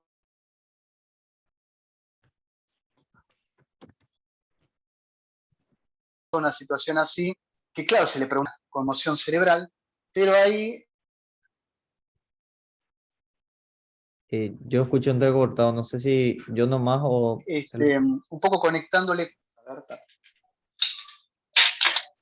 Sí, se entrecorta bastante, Pablo, no se entendió. A ver ahí. Ahí me escuchan mejor, cambié los Ahí auriculares. pareciera que está mucho mejor, sí. No, básicamente era esto, comentarle de que si bien cambió mucho, estoy hablando de un caso de hace 20 años donde se le preguntaba al competidor, ¿cómo estás? Y lógicamente estaba en una conmoción cerebral y por ahí, por querer seguir, continuaba. ¿Ahí me siguen? Sí, sí, sí. Entonces, hay quien toma la determinación. Y ahí lo conectó con el rol del coach y también con el rol del árbitro, ¿no? Porque uno puede decir, sí, llamo a la asistencia médica. Va a asistir si hay un médico, si hay un enfermero, va a asistir ahí en ese momento. ¿Quién tomaría la determinación que continúe o no? Porque estoy dando este ejemplo de hace 20 años atrás donde se le preguntaba al competidor. Claro. ¿No? Bueno, ahí es un tema Ahí es un tema un poco complicado, ¿verdad? Por lo que es si vamos a poner la parte del, sobre todo el taekwondo, ¿verdad? Porque lo ideal sería que haya un médico en cada ring y que esté mirando lo que está pasando, ¿verdad? Igual Eso la es reglamentación en ese No, sentido cambió, exacto. es muy clara y no solo en conmoción. En cualquier caso, el único que tiene la última palabra es el médico. Si el médico no habilita a continuar, sobre todo para la no habilitación, si el claro. médico no habilita a continuar, ningún competidor, coach, pariente ni nadie puede, ni siquiera firmando que lo intentan hacer y haciéndose responsable, Claro. puede habilitar al competidor a continuar. En ese sentido, la reglamentación es taxativa. El médico tiene la última palabra, sobre todo en el caso de inhabilitar el que el competidor La pueda continuidad. seguir Sí, compitiendo. No solo en el claro. caso de conmoción cerebral, que ahora tiene una pauta particular dentro del reglamento, con lo cual es más Más severo. taxativo todavía, sino en cualquier otro caso. Si una luxación, si el médico dice que no, que puede ser grave para el competidor, nadie puede contradecir la opinión del médico. Perfecto. Totalmente. Ahora, yo voy al ejemplo, no sé si va también por ahí, ¿verdad? Que lo que estaba comentando es que, por ejemplo, tuvo un golpe, no hubo knockout, pero hay un médico pero que no está mirando la lucha, pero yo como coach estoy viendo que tiene movimientos extraños, o el equilibrio no está bien, o cuando le vi una mirada perdida, o me habló en forma totalmente En eso entra incoherente. el nuevo caso de la nueva reglamentación de conmoción cerebral, que es cualquier duda, generalmente el árbitro, pero bueno, puede ser cualquier autoridad del área, el jefe de mesa, quien sea, pero el que está más en condiciones de notar cualquier posible, ante cualquier duda de que pueda haber existido una conmoción cerebral, o sea, si hay un golpe, salvo que haya sido muy leve y que veamos que no hay ningún tipo de cuestión que nos dé duda. Si hay duda, cualquiera, la mínima duda, se llama el médico. Y es el médico el que tiene que llevar adelante el procedimiento y definir si el competidor puede o no continuar. Sí, quizá Exactamente. ahí me gustaría agregar algo con lo que plantea, digamos, Marcelo. Primero, como bien planteó él, el que define si un competidor puede seguir o no, no es ni el coach, ni el competidor, ni nadie, sino únicamente el médico. Y por eso también es importante que los árbitros sepan a quién preguntar, ¿no? Y a quién pedirle la opinión, porque a veces hay algunos médicos que están más preparados y conocen el tipo de respuesta que tienen que dar y que la responsabilidad, digamos, está detrás de ellos. En otros casos, puede ser que nada, escuchan más lo que puede pasar o lo que esté diciendo un coach, o lo que está diciendo el mismo competidor, que obviamente quiere seguir muchas veces. Entonces, por un lado es importante sí educar a los médicos para que den una respuesta concreta, porque quienes saben el estado y las posibilidades y los riesgos que asume un competidor es un médico. No lo puede asumir ninguno, y lo que uno le puede parecer puede ser relevante. Lo que sí es importante es que los puntos que ahora se ha tomado, hay una nueva reglamentación ante la sospecha de conmoción cerebral. Y esos puntos, esos o esas pautas que pueden indicar que puede haber una conmoción cerebral, también nos están bajando línea los que somos árbitros. Entonces, si de golpe ves a un competidor que después de un golpe lo ves o inestable, o de golpe las preguntas, ¿no? Que recién planteabas, que eran preguntas de conocimiento inmediato, ¿no? De cuál es tu nombre, porque eso ya lo tienes como por default, lo que me viene, pero sí nos habían marcado mucho que el tipo de preguntas que sean del momento, ahora, como las preguntas que marcaste. Entonces, son una serie de pautas que hoy sí se están teniendo en cuenta, y creo que es bueno. Nosotros las estamos aprendiendo, los coaches los están aprendiendo, los competidores también, porque muchas veces está bien, están las ganas de seguir y me preparé, pero finalmente lo más importante es la seguridad, ¿no? de los competidores. Así que nada, volviendo a eso, la responsabilidad en taekwondo tiene que ser del árbitro. Es importante hacer la pregunta, y cuando uno está arbitrando, saber hacer la pregunta justo al médico para que la respuesta sea concreta, un sí o un no, no ambigua. Siempre hay que pedir una respuesta bastante concreta. Por lo menos eso es lo que tratamos de hacer, pensando en que hay que cuidar al competidor.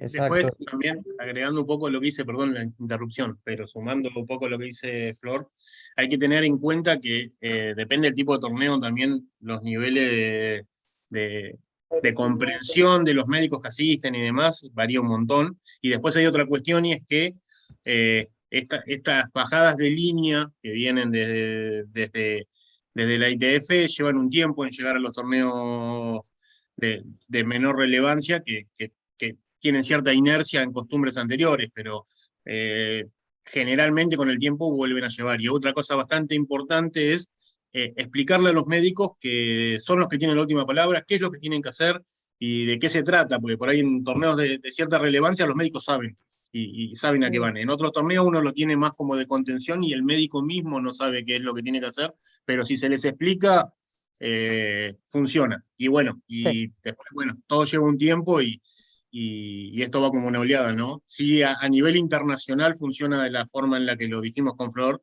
a nivel de los torneos de menor relevancia, de a poco lo van absorbiendo esa idea. Pero bueno, el lineamiento y la línea que se baja es esa, y a donde apuntamos es a ese camino. Sí, pero ahí, por ejemplo, por eso voy que es importante que los que trabajamos de umpires tengamos en cuenta y conozcamos, si bien no somos médicos, aquellas señales que pueden indicar que revísalo una vez más o hacer la pregunta juntas para sacarnos las dudas de que el competidor está bien.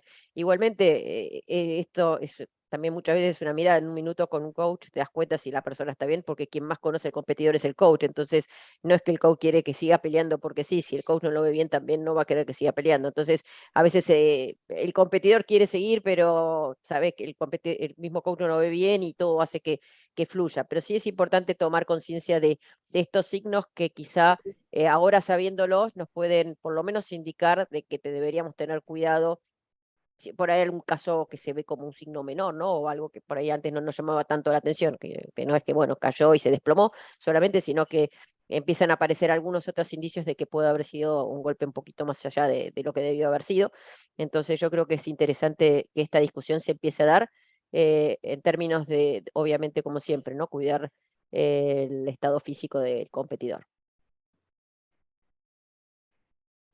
Exacto. Hay dos temas que quiero destacar de lo que estuvieron conversando, que me parecen totalmente válidas e importantísimas, ¿verdad?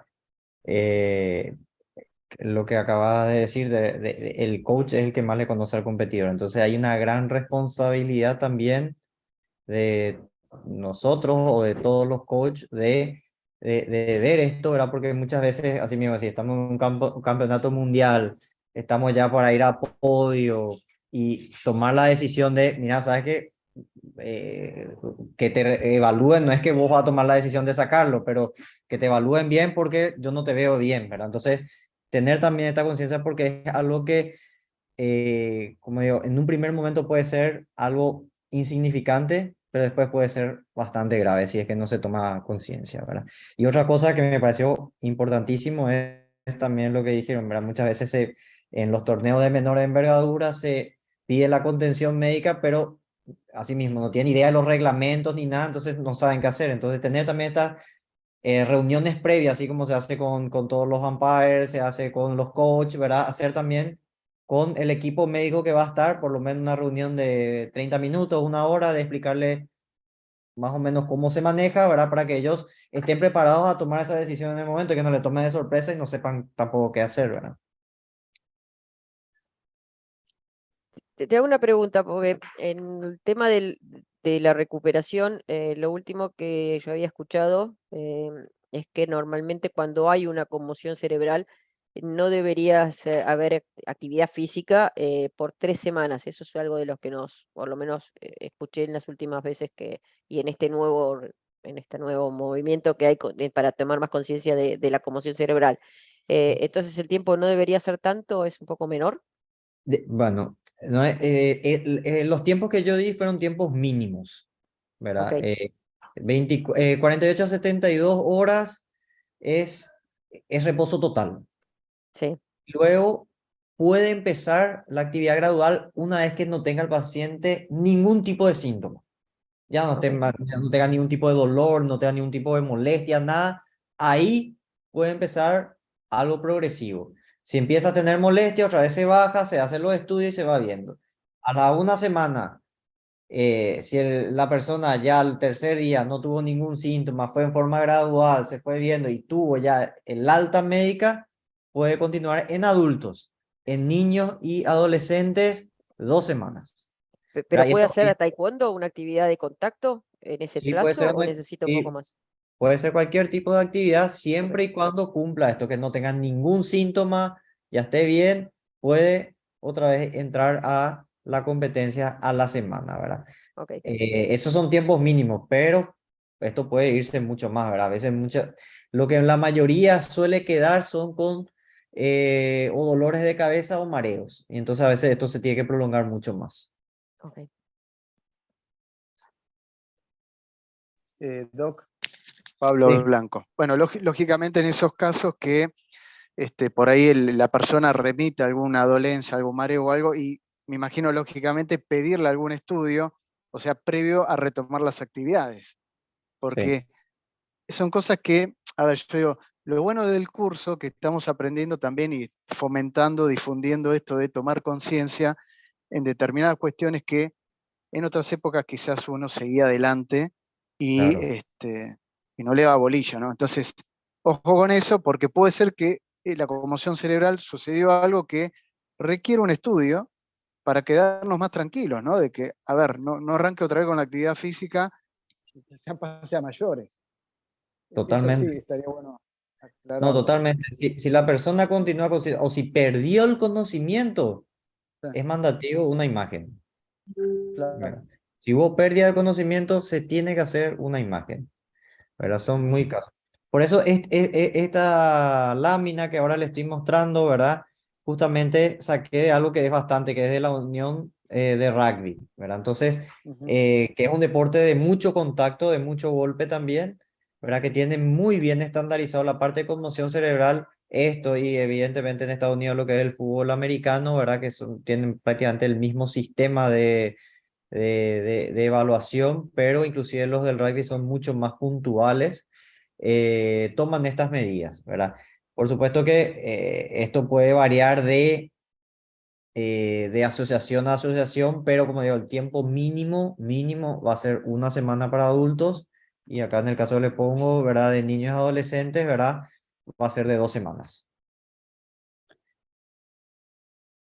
Y luego es un periodo adaptativo, siempre y cuando tenga el alta médica para poder realizarlo.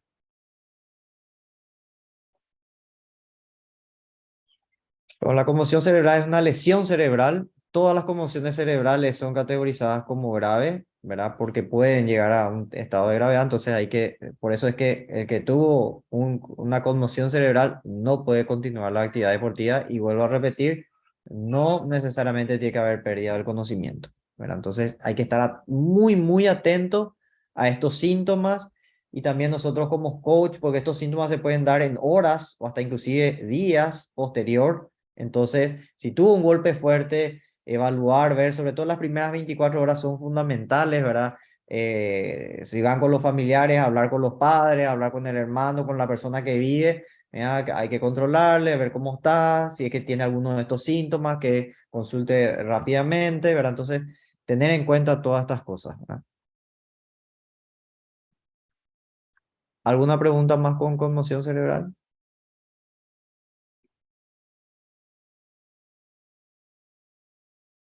Bueno, voy al siguiente tema, ¿verdad? Que es la hipoglicemia.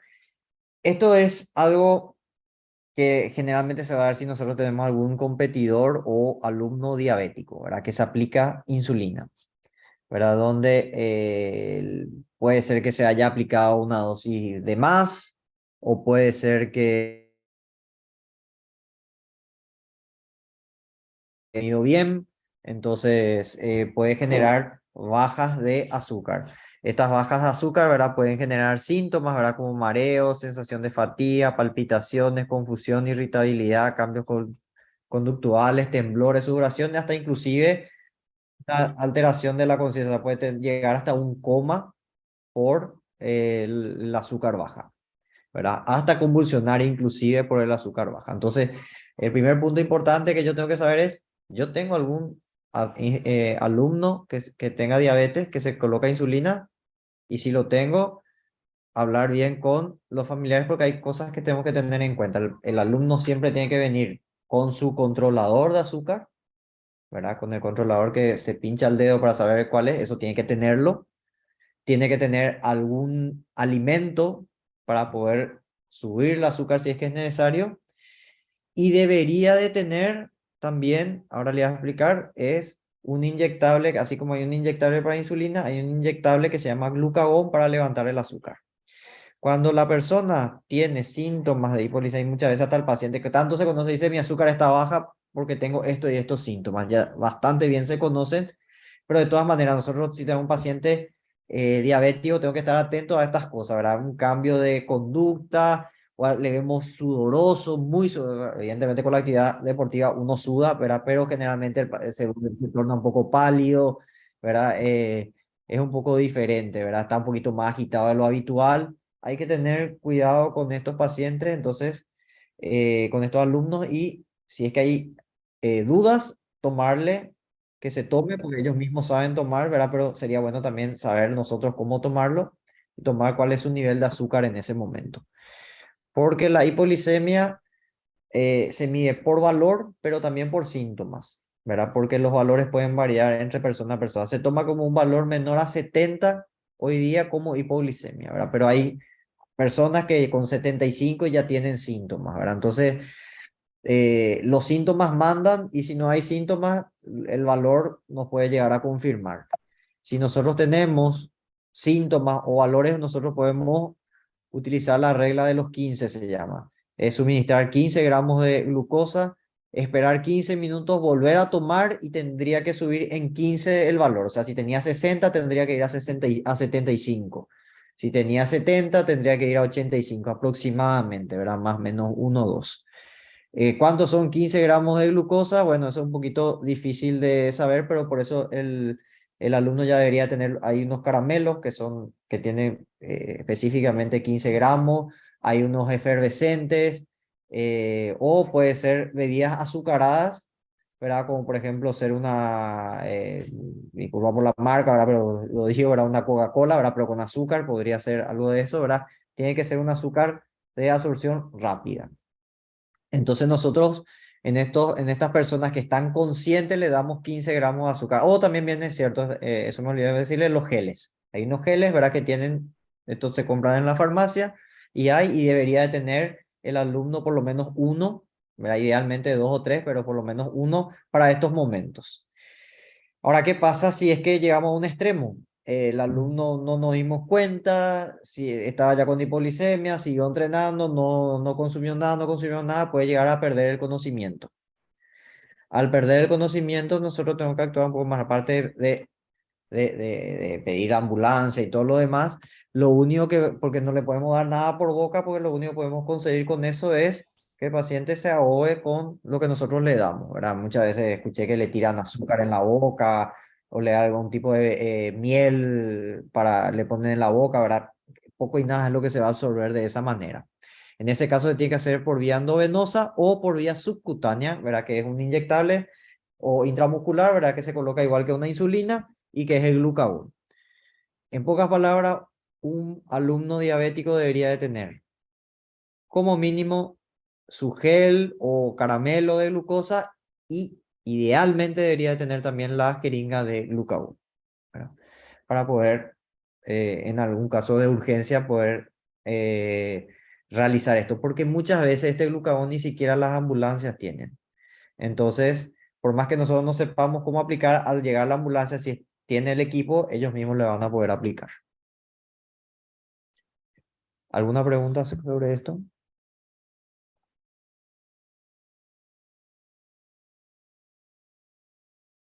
Ok, paso al siguiente tema, ¿verdad? Que son las heridas. Las heridas, cualquier tipo de heridas sangrantes que haya, lo más importante es la compresión. La compresión de la zona que está sangrando. Y tiene que ser una compresión bastante fuerte, ¿verdad? Podemos colocar una tela, un paño, gasa.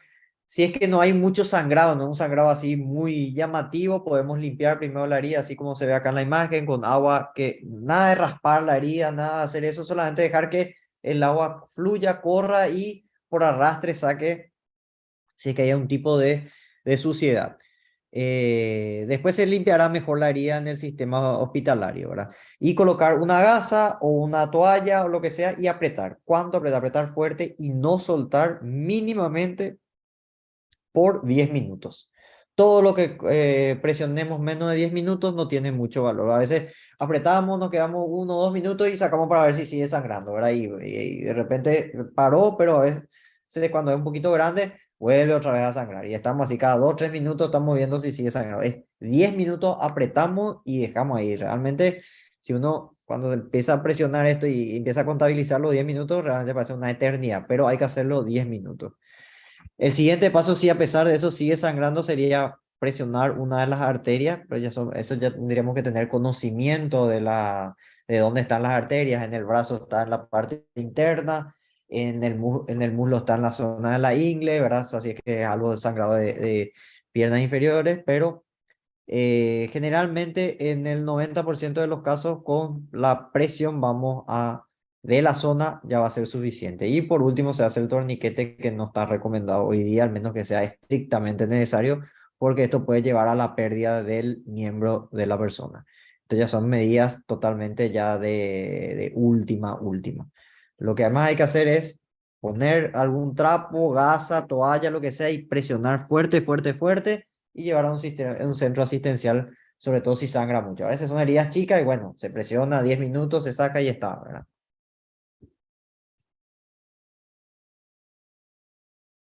Vieron acá cómo presionar. Este sería si tenemos un sangrado en el miembro superior, entonces presionar la arteria humeral que está en la parte interna del brazo.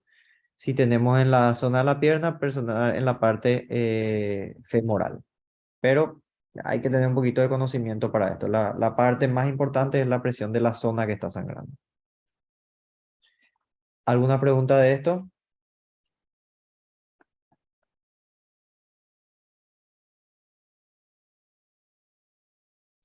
Sí, ¿alguien levantó la mano? Sí, Gustavo, él tiene la mano levantada. Sí.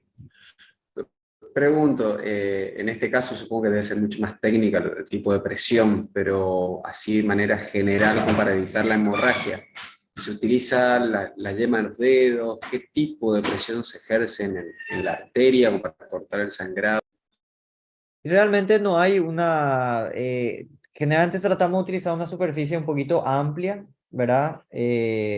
Para tratar de abarcar, porque lo que pasa es que nosotros tenemos la zona donde está la arteria, pero es un poquito móvil. No sé específicamente dónde está. Muchas veces sí, lo que nosotros solemos hacer es palpar dónde está el pulso y ahí presionamos, ¿verdad? Pero si no, tratar de presionar toda esa zona. Toda esa zona puede ser con la palma de la mano, puede ser con todos los dedos, ¿verdad? Pero realmente es un poquito más técnico, ¿verdad? Pero sí, esto se puede Como aprender, un ¿verdad? torniquete con la mano, ¿no? Es como un torniquete en la mano, porque el torniquete se tiene que hacer justamente en el lugar de las arterias, ¿verdad? Exactamente, Correcto. Gracias. no hay problema. Bueno, y por último, tener el tema del botiquín del gimnasio, ¿verdad? Acá lo que estoy poniendo es algo, le puse en rojo lo que sería bueno tener sí o sí, y después en otros colores, ¿verdad? Lo que sería algo sumamente ideal, ¿verdad? Tener gasa, agua oxigenada, vendas, analgésicos comunes, crema antibiótica, rifocina es un antiséptico, guantes, mascarillas, bolsas para hielo y spray frío, ¿verdad? Cloruro de etilo que se puede utilizar en los golpes. Idealmente, ¿verdad? Esto sería un espectáculo tener un collarín cervical, un desfibrilador externo, una tabla espinal, un inmovilizador de fracturas, ¿verdad? Y si tengo algún alumno que recibe insulina, glucagón, glucómetro electrónico y geles de azúcar.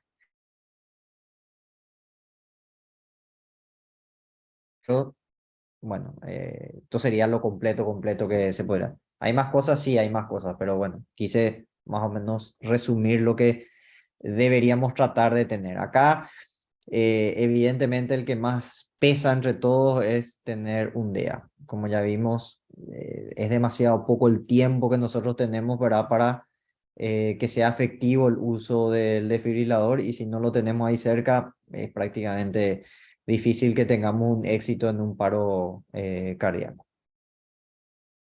No sé si tienen algunas preguntas más y con eso yo termino mi presentación.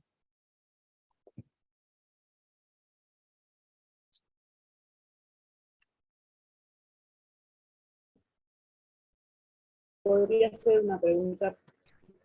Sí, claro. Como se me desconectó un poquito, no sé si tocaron el tema, pero creería que no, porque fue muy cortito. Hay un golpe que es muy común en las clases, sobre todo con los principiantes, que es la zona genital, sobre todo en el hombre. Hay tantos mitos con la primera reacción, depende del golpe, algunos son muy fuertes. ¿Qué es lo que verdaderamente se debería hacer? Tanto a veces sucede muy común en los torneos, pero más que nada en los gimnasios, ¿no? Donde uno está, sobre todo en el principiante que recién está y patean bajo y son golpes realmente muy fuertes. ¿Qué es lo que verdaderamente se debería hacer en primera instancia? Realmente es como, si bien es una zona mucho más delicada, ¿verdad? Se trata como cualquier otro golpe, en el sentido de tiene un momento de mucho dolor, va mermando a veces se hace un poquito el tema de levantarle las piernas, realmente es un juego de respiratorio lo que le ayuda ahí al paciente, no tanto lo otro. Y después se ve, evidentemente, si tiene dolor, no puede continuar, si continúa con dolor, no puede continuar, y por supuesto, si ese dolor pasa, si continúa, debería de consultar. Y después estaría lo que uno ve, ¿verdad? Pero allá tendría que ser ya o el propio paciente o los familiares, ¿verdad? A ver si es que hay un hematoma, si es que está muy inflamado, eso tendría que consultar.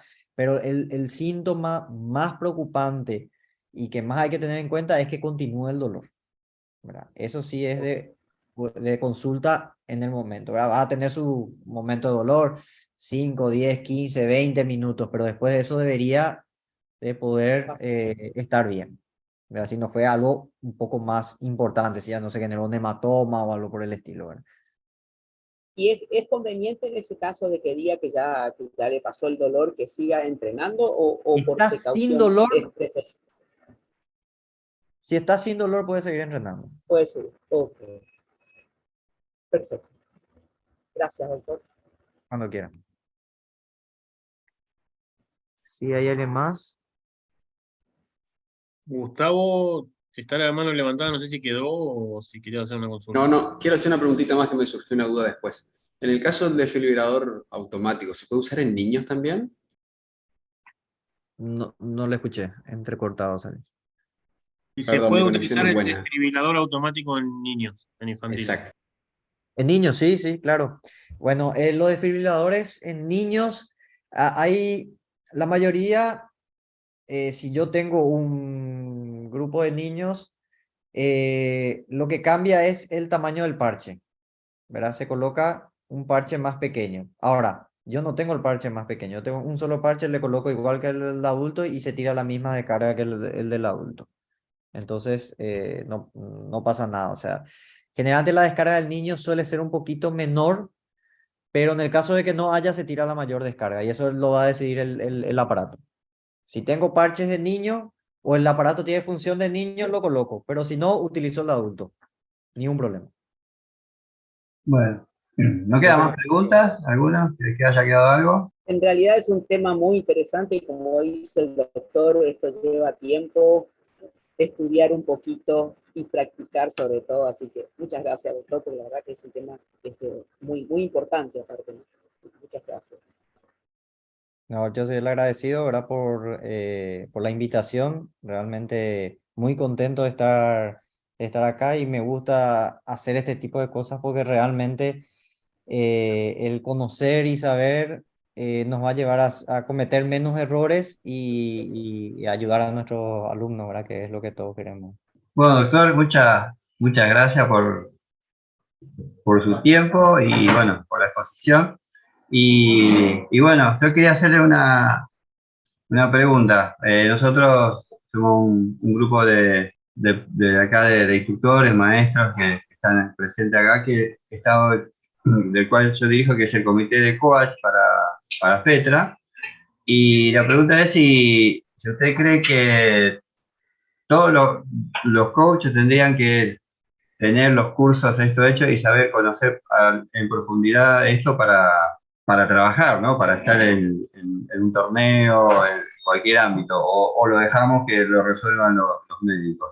Mira, yo realmente esto es algo que, bueno, siempre fui presentando. Bueno, acá en mi país somos ni la décima parte de lo que son ustedes, entonces como que es un poquito más sencillo de hacerlo, ¿verdad? Pero si nosotros queremos llevar al nivel que todos buscamos, que es la profesionalización de esto, yo creo que sí. Esto es algo que indiscutiblemente deberían de manejar todos, ¿verdad? Como le iba a hacer los cursos, saber hacer las reanimaciones, saber conocer estas cosas, porque son los coaches y son los instructores, son los que estamos en contacto directo todo el día con el alumno, ¿verdad? Somos los que más le conocemos, entonces, y somos los que más tiempo pasamos también con ellos. Entonces, tenemos que conocer a cabalidad de arriba, abajo, y eso también va a hacer que los padres, ¿verdad?, tengan más confianza y sepan que a lo que le estoy llevando es un lugar seguro, saben lo que se está haciendo, saben cómo actuar si es que esto se sale de las manos, hasta inclusive esto sería un primer paso y para mí, principalmente el segundo paso sería esto mismo, no así esto, ¿verdad? Pero algo parecido de reanimación y algunas cosas, conceptos básicos a los propios padres hay que darle, hay que enseñarles. Ellos mismos también puedan manejar y a través de nosotros y del taekwondo ellos puedan también instruirse en esto, ¿verdad? Sí, sí. También es fundamental. Sí, un poco la intención de mía y de la gente que está trabajando conmigo es eso, capacitar a a lo que a nosotros nos compete, ¿no? Que son los coaches, bueno, que conozcan en profundidad el reglamento, que cuando sepan cuando pasa esto de la conmoción, todo eso, no tengan que estar protestando porque su alumno siga peleando, sino que tomen conciencia y sepan el reglamento y sepan de la gravedad del caso y bueno, eso es nuestra intención, ¿no? Bueno, por suerte hemos tenido muy buena respuesta y el apoyo de FETRA, que es importantísimo. Ahí Edu creo que tenía la mano levantada. Sí, yo soy voluntario de la Cruz Roja acá en Argentina y a mis alumnos desde los 5 años, incluso el martes les di a los chiquitos la prevención de accidentes en el hogar y llegamos a hacer atragantamiento, cómo llamar a una emergencia con un celular bloqueado, porque un nene de 7 años me pregunta, Sabonín, dice, ¿cómo hago yo para llamar si mi mamá se descompone? Tengo el teléfono bloqueado y mi papá se fue a llevar a mi hermanito. Y les di la posibilidad de ver en un celular cómo sacar el desbloqueo solamente con prender el celular, llamada de emergencia y nos permite a nosotros llamar al 107 o al llamado de emergencia. Los chicos se fueron con un montón de principios básicos, ¿no? Yo enseño desde esa edad hasta los 80 que tengo alumnos. O sea, todos mis alumnos reciben primeros auxilios desde lo básico hasta RCP, porque de esa manera también, como instructor, formamos un área segura, porque que yo sepa como instructor no me sirve, porque me pasa algo a mí y no tengo quien recurra. Entonces, de esta manera, cuando todo el ámbito está preparado, yo incluso lo enseño a mis amigos. Le digo, chicos, vengan a comer una pizza a mi casa y terminamos, primero hacemos una pequeña charla de RCP básica y después ahí me quedo tranquilo que nadie deja de... Podemos prevenir y salvar una vida muchas veces, ¿no? En ese interín, hasta que venga un servicio médico adecuado, podemos salir de una situación en una convulsión. Hay un montón de cosas que podemos de prevenir, de prevención. No somos médicos nosotros. Y el tener un médico es una suerte. Y como no tenemos, entonces tenemos que tratar de hacer una zona segura, crear que desde los chiquitos la conciencia de los primeros auxilios, que creo que yo lo subí ahora esta semana porque incluso yo hago reuniones de los papás para hacer esto también. Que tengan en su casa ese primer auxilio, cómo trabajar frente a un niño, atragantamiento, cosas que son básicas. Y hoy los alumnitos de 7, 8, 9, los más chiquititos, sabían cómo hacer una maniobra de Heimlich. y a mí me golpeaban la espalda y como no resultaba, hacía la maniobra en Helming con sus alumnos, con sus compañeritos. Creo que esa es la manera de que tenemos que trabajar, y apuntando a lo que decía el doctor, ¿no? Profesionalizar todo esto. Venimos trabajando con estos cursos, con esto, y profesionalizar el taekwondo es importantísimo. Y creo que esto es una manera de estar seguros en un ámbito y trabajar en un ámbito seguro. Franco había levantado la mano también. Justo iba a decir lo mismo. No sé si queda la pregunta todavía, Franco, o si se responde. Sí, bueno, apoyándome un poquito en lo que decía Eduardo y el doctor, es importantísimo el curso de RCP, de OVA, del parado de hemorragias también, porque más allá de aplicarlo y tener todo este conocimiento en las manos sobre lo que es la escuela de taekwondo, ya que estamos trabajando con personas, también te va a servir para lo que es en la vida cotidiana, que salís en la calle o en el ámbito laboral. Y realmente, bueno, yo los tengo todos vigentes, esos cursos, y es muy, muy útil porque en cuanto menos te das cuenta, lo tenés que aplicar y utilizarlo. Y tenés en tus manos la posibilidad de salvar una vida. Bueno, para ir cerrando, no sé, Edgardo o Marcelo. Agradecer al doctor Musi y sobre todo decirle que, bueno, pensamos bastante cómo hacer el cierre y demás, y yo, por lo menos en lo personal, estoy muy conforme con haber decidido que el cierre lo haga usted, doctor, porque la verdad, más allá de que aparte de que sea un tema que consideramos que es muy importante, por eso lo dejamos como cierre de los 2 módulos, lo llevo muy bien, así que lo felicito, le agradezco, y les agradezco a todos por estar a esta altura del año y a esta hora. No es poco, así que muchísimas gracias. Bueno, muchísimas gracias nuevamente a todos, ¿verdad? Por la presencia, ¿verdad? Por la invitación, y como digo, para mí un gusto hablar de estos temas, ¿verdad? Y siempre cualquier cosa a las órdenes, ¿verdad? Y bueno, ojalá en algún momento, en algún torneo nos vamos a ver seguramente presencialmente. Hacemos el saludo protocolar a la maestra. Gracias, Azucena, por acompañarnos, Al por apoyarnos contrario, siempre. los felicito a todos los exponentes, así que muchísimas gracias, la verdad que muy lindo este final. Gracias, doctor, también por aceptar la invitación y por compartir con nosotros esto. Muchas gracias. Bien, saludamos, Edgardo. ¿Serio?